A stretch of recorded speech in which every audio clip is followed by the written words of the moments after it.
Assalamualaikum warahmatullahi wabarakatuh. Izin memperkenalkan diri, nama saya Rizka Iriana Putri, NPM 1961020031 dari Fakultas Adab jurusan Sejarah Peradaban Islam. Dosen pembimbing Pak Aan Budianto, SPD MA. Di video kali ini saya akan menjawab pertanyaan ujian tengah semester dalam mata kuliah Bahasa Sumber.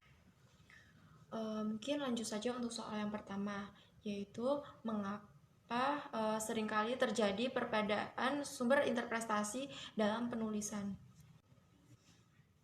yaitu agar tidak ada kesamaan sumber dalam sebuah penulisan, makanya dibuat sebuah perbedaan dan juga dapat melindungi keasliannya agar tidak terjadi plagiat dalam sebuah penulisan.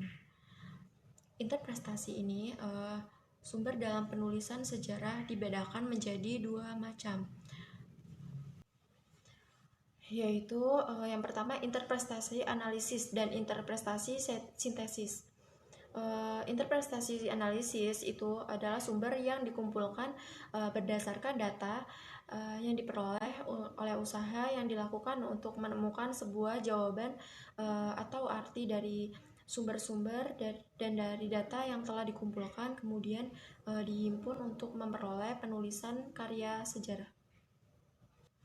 Mungkin lanjut saja untuk pertanyaan yang kedua, yaitu bagaimana peran para penerjemah kitab-kitab berbahasa Arab ke bahasa di Nusantara dalam penyebaran agama Islam di Nusantara, yaitu peran adanya penerjemah kitab-kitab berbahasa Arab ke berbahasa di Nusantara dalam penyebaran agama di Islam di Nusantara. Saya rasa itu sangat penting. Mengapa? Karena dengan adanya penerjemah itu lebih mudah dipahami.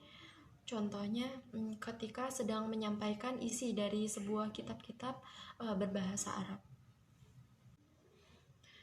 kemudian diterjemahkan ke dalam bahasa Nusantara, itu dapat dengan lancar dan jelas dalam penyampaian dan juga dapat mempermudah dari segi bahasanya dan juga dari segi mempelajari kisi-kisi kitab tersebut. Kemudian bisa juga untuk sebagai penghubung dan pendekatan dalam bahasa.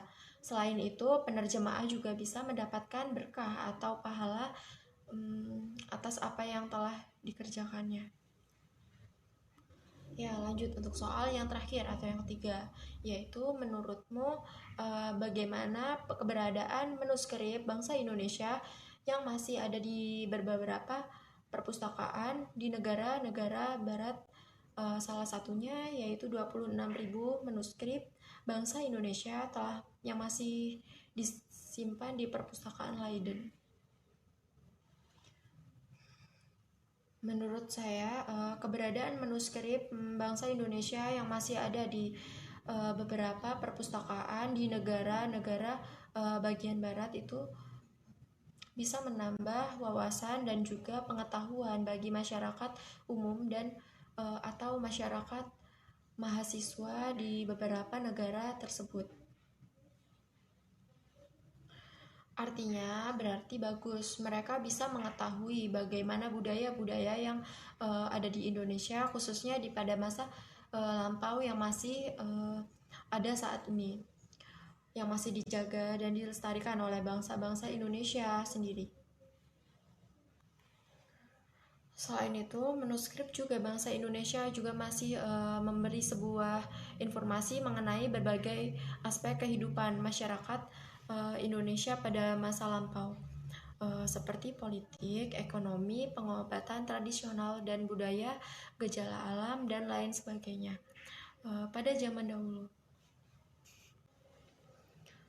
Menurut saya juga manuskrip bangsa Indonesia yang masih berada di berbagai perpustakaan bagian barat itu sangat penting. Mengapa? Karena dengan adanya manuskrip tersebut, ya, itu merupakan identitas kebanggaan dan warisan budaya yang masih berharga di berbagai bangsa Indonesia, yaitu seperti penjelasan dan penjelasan manuskrip bangsa Indonesia.